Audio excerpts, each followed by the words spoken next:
Jake Carter had just moved to Springfield, Ohio, and was excited to start his new job at Thompson's Auto World, a huge, vintage-style car showroom just off Highway 73. The building looked like it came out of the 1970s old red bricks, a big neon sign that still flickered at night, and rows of dusty classic cars. Inside, Jake was greeted by Ethan, a co-worker. "Welcome to the haunted showroom." Ethan laughed. Jake raised an eyebrow. "Haunted?" Ethan smiled. "Just a local legend. The old owner, Mr. Thompson, disappeared inside this place one night. Some say he died here and never left." Jake didn't believe in ghosts, but he felt a chill when he walked through the dark hallways at night, 2 weeks into the job. Strange things started happening. Car radios would turn on by themselves. Keys would go missing and appear on the floor in a perfect circle. The black 1970 Cadillac always seemed to move slightly overnight. One night, Jake stayed late to finish some paperwork. Outside, a storm rolled in. Thunder cracked loudly, and rain poured heavily. Suddenly, the power flickered. Jake looked up and saw the black Cadillac's headlights glowing. "No way," he whispered. He slowly walked toward the car. The engine roared to life. Jake jumped back. The keys were not in the ignition. Then the radio inside the car switched on. A voice, crackling and deep, spoke, "Get out, before I make you stay, forever." Jake ran to the main door, but it was locked. From the inside, he pulled his phone out. No signal. No WI-V. One by one, the other cars started turning on, headlights glowing, radios blasting creepy 1940s jazz music. Then, all at once, the music stopped. Silence. From behind the Cadillac, a figure stepped out, tall, wearing an old gray suit. His face was black, hollow, with no eyes, just a wide smile. "You sell my cars, you sell me." The voice growled. Jake backed away in terror and fell to the floor. Emma hadn't heard from Jake for hours. She called the police. Detective Miller arrived at the showroom at 6:30 a.m. Inside, he found Jake unconscious, lying next to the Cadillac. There was no power outage, no broken locks, no signs of anything strange. But Jake wouldn't stop shaking. "He's still in there, watching me," Jake whispered again and again. The CCTV footage from midnight to 3 a.m. was all static. Jake quit the next day. The story made the local news. Man found unconscious in abandoned car showroom. No one believed what really happened. The owner of the car showroom, Mr. Thompson, had been declared legally dead in 2001, but no body was ever found.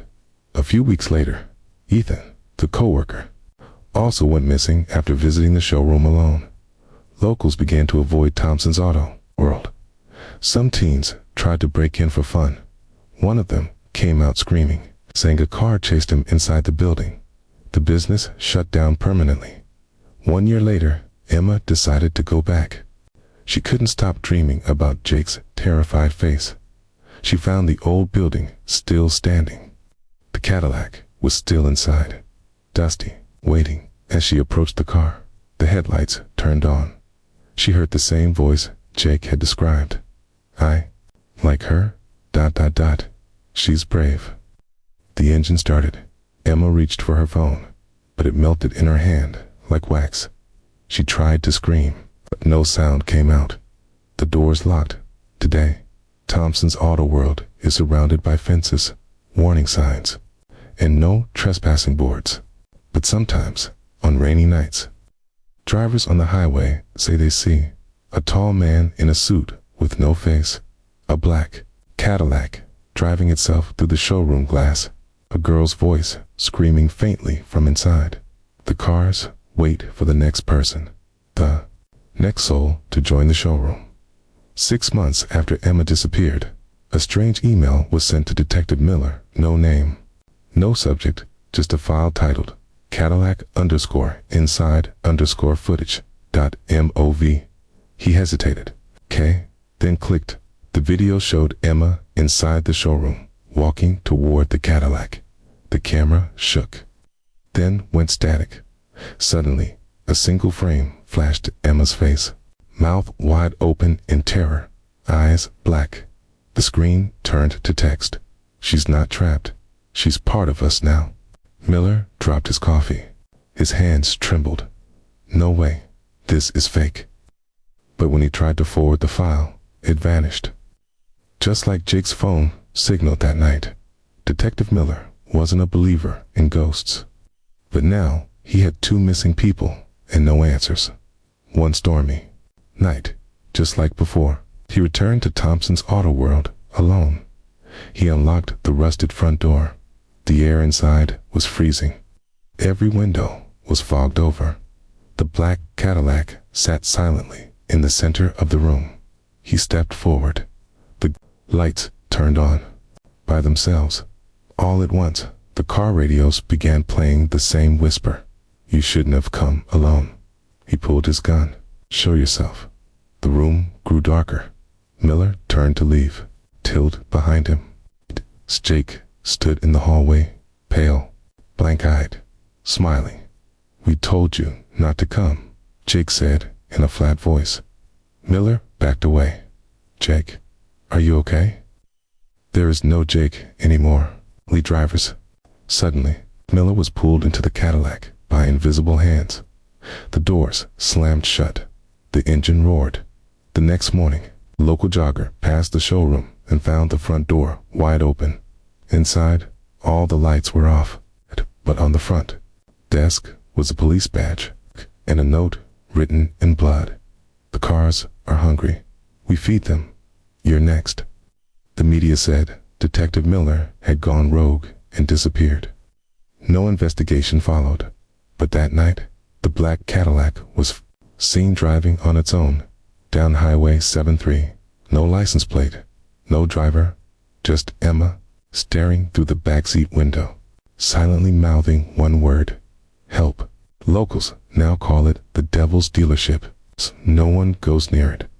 But TikTok, ghost hunters, thrill seekers, and YouTubers keep trying to get inside. Some live streams cut off halfway. Others end with screaming and black screens. Only one message was recovered from a forgotten video. It's not haunted. It's alive. Mason Kelly, a 23-year-old paranormal YouTuber from Utah, ran a channel called Ghost Proof.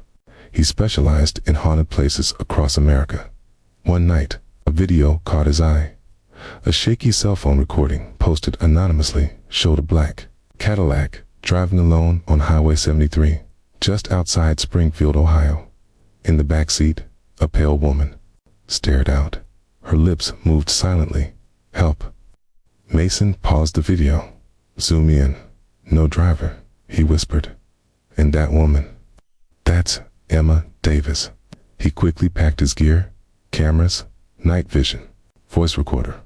He texted his friend and cameraman, Troy Bennett. We're going to Ohio, Thompson's Auto World, midnight shoot. It was just past 11:50 p.m. when Mason and Troy arrived at the abandoned showroom. Weeds covered the parking lot. The red neon sign flickered faintly. Do not enter was spray painted across the door, but they entered anyway. Mason set up his camera. Let's begin, he whispered to the mic as soon as the clock hit 12 a.m. The air shifted, cold, heavy. The lights turned on inside. The black Cadillac was parked exactly in the center. Suddenly, the backseat window fogged up, and a handprint appeared from inside the car. Then, slowly, a message was written in the fog. He's still hungry. Troy turned pale. Man, let's go. But Mason stepped forward, filming the Cadillac's radio turned on. You want to know the truth and take the wheel? The driver's door creaked open, inviting him. Mason hesitated, then climbed into the Cadillac. The door slammed shut. The windows blacked out. Inside, he wasn't alone. Emma sat beside him in the passenger seat, but her eyes were fully white. It feeds on pain, she whispered. It traps souls inside the steel. The more people come, the stronger it becomes. Mason's hands were stuck to the steering wheel. He couldn't move. Emma looked at him sadly. You were never here to save me. You were here to replace me. Suddenly, her face twisted, eyes bleeding, mouth stretching unnaturally wide. She screamed, "Drive!" The car engine roared. Outside, Troy watched in horror as the Cadillac's headlights turned on. It peeled out of the showroom, fast. Inside, Mason was screaming, trying to stop the car, but his hands wouldn't let go of the wheel. The speedometer hit 90 miles per hour, 100 miles per hour, ahead on the empty highway. Figures began to appear, ghostly shapes of all the past victims. Jake, Detective, Miller, Myth and Mr. Thompson, they all stared as the Cadillac flew past them. The radio crackled one final message. You are the driver now, forever. A week later, Troy uploaded the footage they had. The video went viral. Millions watched Mason disappear inside the Cadillac. No one could explain it. Police searched for him, but found only his phone, burned into the driver's seat at the end of the video. A message glitched onto the screen. Do you want a ride? Many believed it was just marketing until people across America began seeing the same Cadillac driving alone at night on highways, parking lots, even downtown streets. If you look into the back seat, you might see Mason, his face pale, mouthing two words, "Turn back." Chapter 1. The mechanic's son Liam Thompson, 19, had spent his whole life hiding from his family name. He was the grandson of Mr. William Thompson, the original owner of Thompson's Auto World, the man who disappeared in 1995. People whispered. His grandfather had gone mad, cursed the cars, and vanished. But Liam didn't believe in ghosts until he found a leather-bound journal in his attic, written by his grandfather.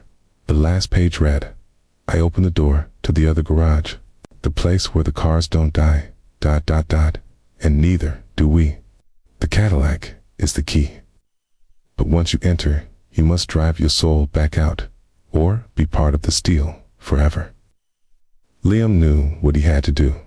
At midnight, Liam broke into the abandoned showroom. The black Cadillac waited silently, dusty but humming. He placed his grandfather's journal on the dashboard and whispered, "Take me to them." The door opened by itself. As soon as Liam sat down, the windows went pitch black. The car began to shake. Then everything changed. He wasn't in a showroom anymore. He was inside a place that looked like an infinite, glowing garage filled with rows of floating cars, all hovering, whispering. The walls bled motor oil.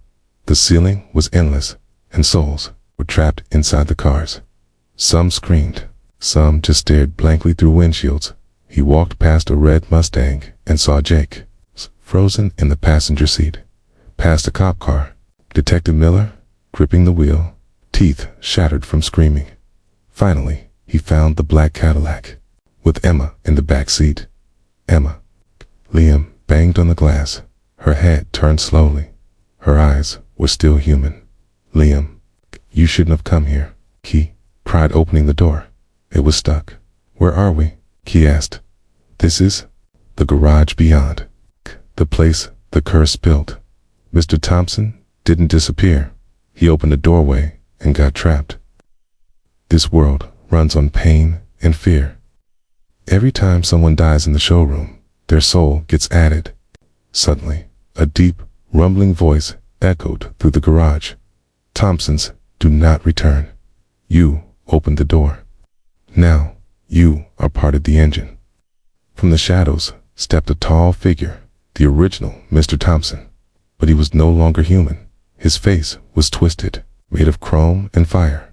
His eyes were headlights. His arms were exhaust pipes. "My soul fuels the machine. So will yours." Liam realized the truth. The only way to escape was to win a race inside the spirit world. The rules were written on the Cadillac's dashboard. In blood, win the race, drive your soul out, or be rebuilt in rust forever. Okay. 4 cars lined up at the starting line, each driven by a soul trying to escape. Liam in the black Cadillac. Jake in a Camaro. Emma in a classic Dodge Charger. Mason from Part 3 in a fiery Corvette. The race began. Flames, screams, and metal clashed on the glowing black road. Liam dodged a ghostly crash. Jake's car flipped and vanished in smoke. Mason's Corvette caught fire, and he was dragged into the road. Only Liam and Emma were left. "Go," Emma shouted. "Save yourself." But Liam hit the brakes, turned, and crashed into her car, pushing it forward toward the glowing exit door in the sky.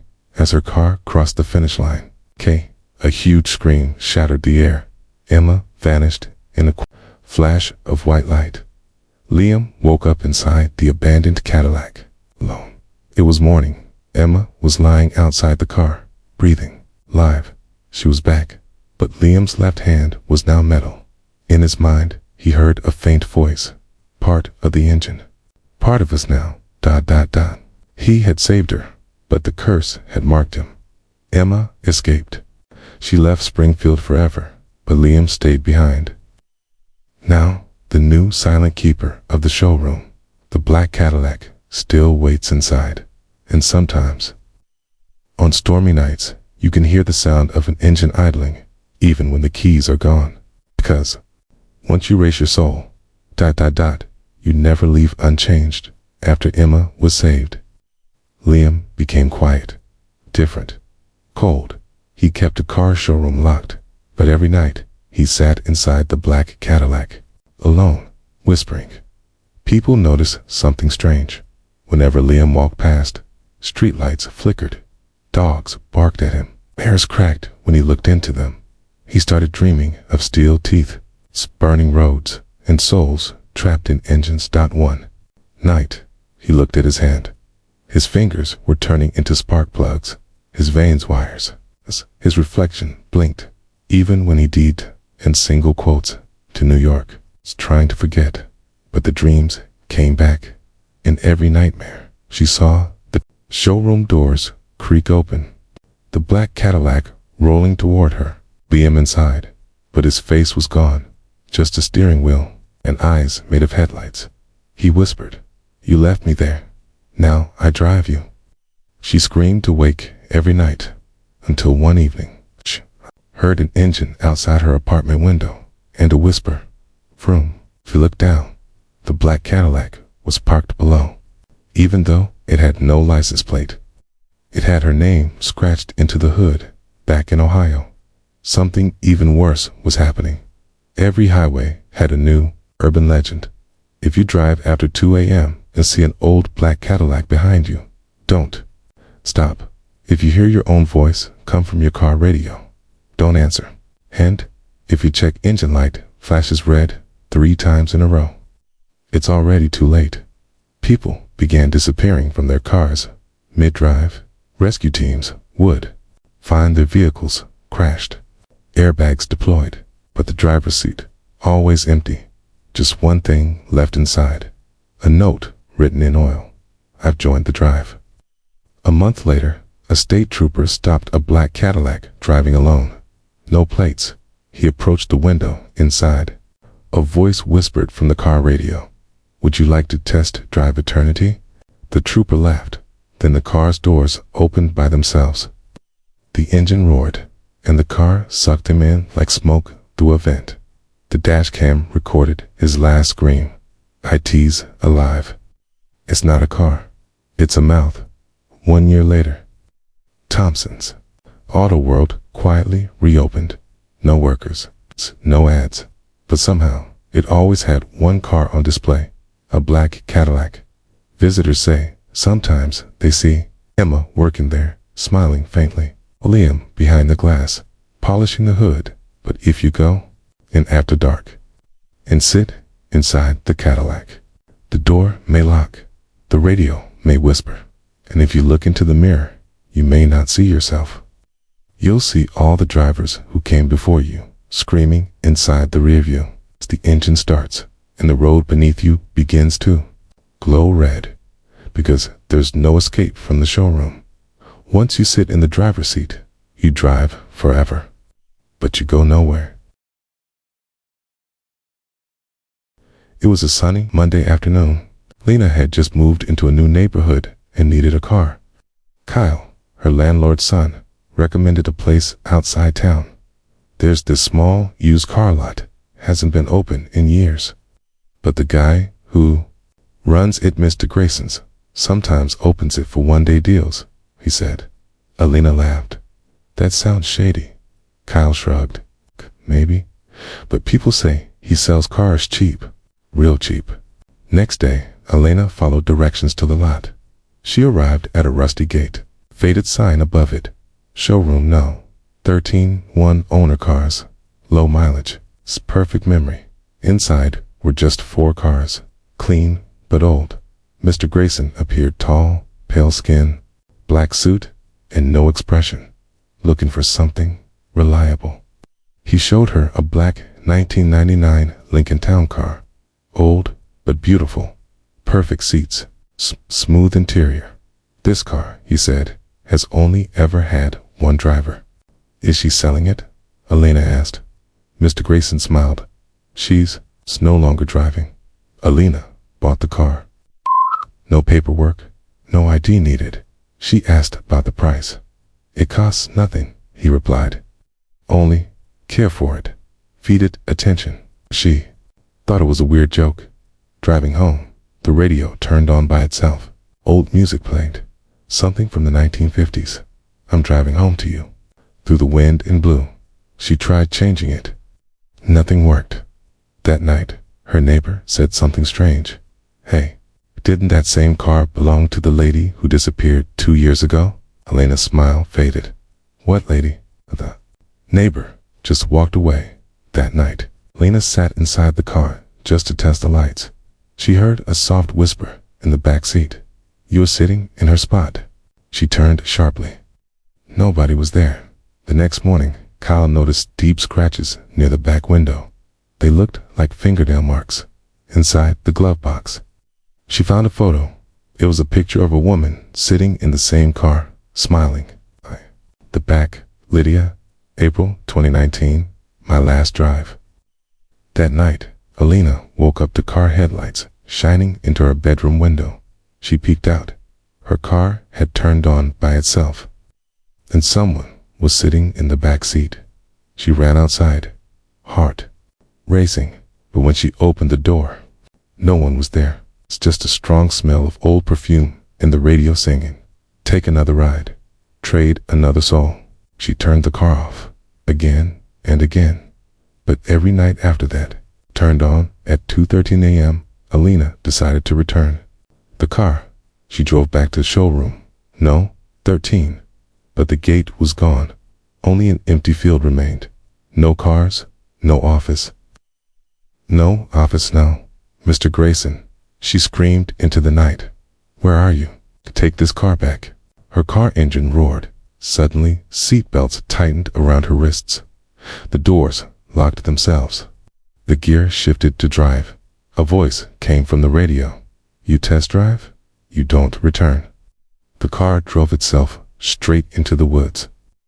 Scene opens in darkness. Alina slowly regains consciousness.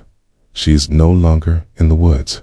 She's sitting in the driver's seat of her Lincoln, but everything outside the windshield is gray. It's foggy and completely silent. She tries the door handle, locked. The seatbelts are holding her tightly, not physically, like they've merged with her skin. She looks into the rearview mirror. A pale woman stares back at her. Not Alina, it's Lydia. Eyes hollow, its mouth slowly moving. You took my ride. Now you'll take my place.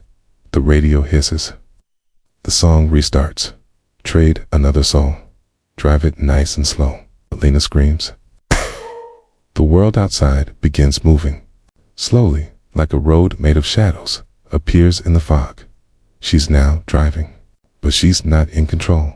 Back in town, Kyle has a bad dream. He sees Alina's car driving in circles around showroom No.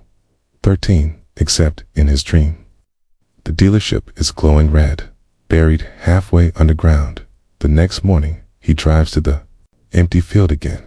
But this time, something has changed. A rusty gas station has appeared on the edge of the lot. Its only item on display, a Polaroid photo. He picks it up, a blurry image of Alina, sitting in the car, screaming behind her. Something black is growing from the back seat, like hands or cables. Kyle hears footsteps. He turns. A man in a black suit, Mr. Grayson, stands behind the counter. "Looking to buy, sir?" "No," Kyle whispers. "I'm here, too. Find my friend." Grayson smiles, calm. "Then take the test drive. She's waiting." Kyle opens the rusted door to the underground elevator. A button appears when he steps inside. R for red line. He descends. Metal creaks. The elevator opens into a blood-red version of Showroom. No, 13. A nightmare version. Cars with screaming faces on the windows. Mirrors that show you driving alone forever. In the center, the Lincoln Town car. Alina inside. She's not speaking. Her mouth is open, but no sound comes out. Kyle rushes to open the door. He touches the handle and sees his own reflection age rapidly in the chrome. A whisper, "Only one leaves. One must stay." Kyle climbs in. Seatbelts wrap around him. Alina gasps. She's free. For a second. Just one. Then the radio blasts, louder than ever. "You saved a soul. Now, start to toll." Kyle begins to vanish, his hands sinking into the wheel, his body becoming part of the car. Alina screams as she's ejected out. She wakes up in the middle of a highway, alone. It's 3:13 a.m. She's barefoot, no sign of Kyle, no car. She turns back and a road sign flickers into view. "Welcome to Highway 13. Return trips not available."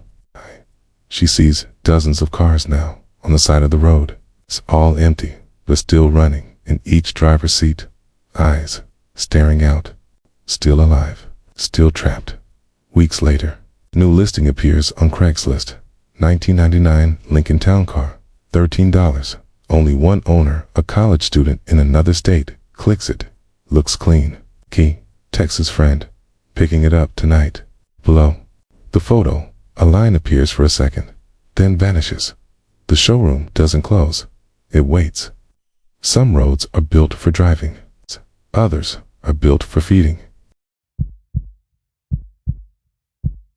Emily Carter had just moved into her small rental home in Hillgate, Indiana, after a rough divorce. Her old car broke down a week later.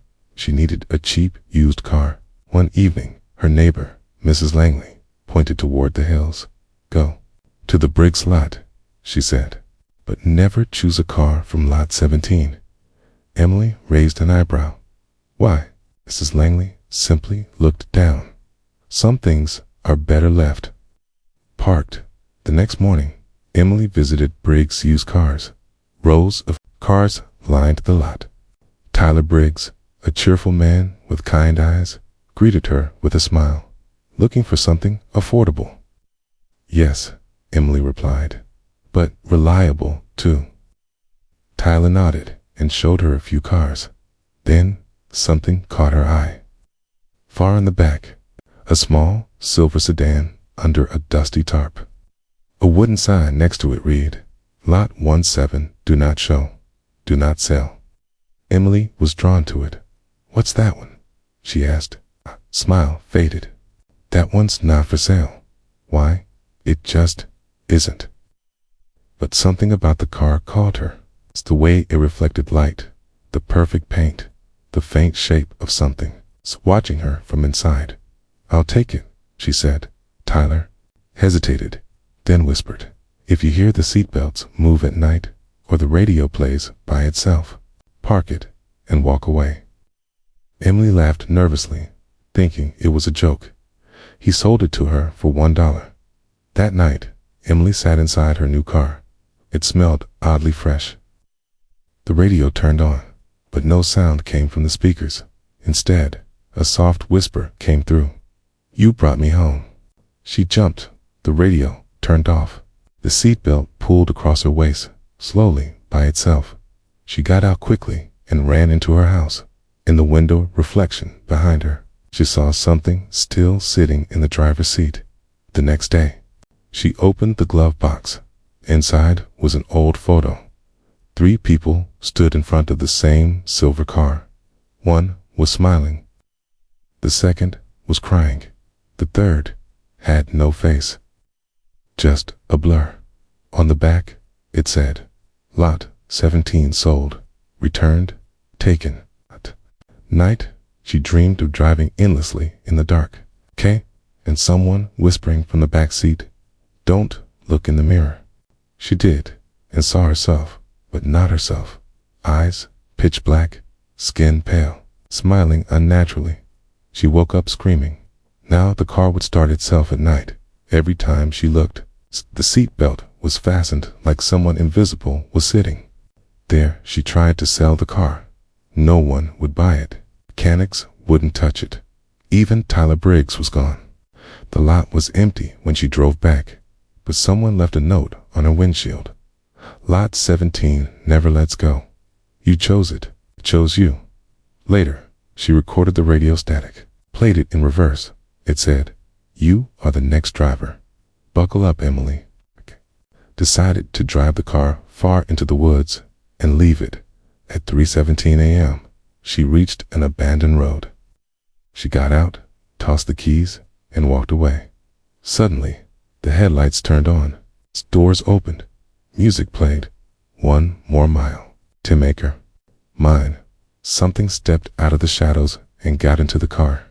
She didn't see its face. The car slowly drove behind her. She ran, screaming, the next morning. Her house was empty.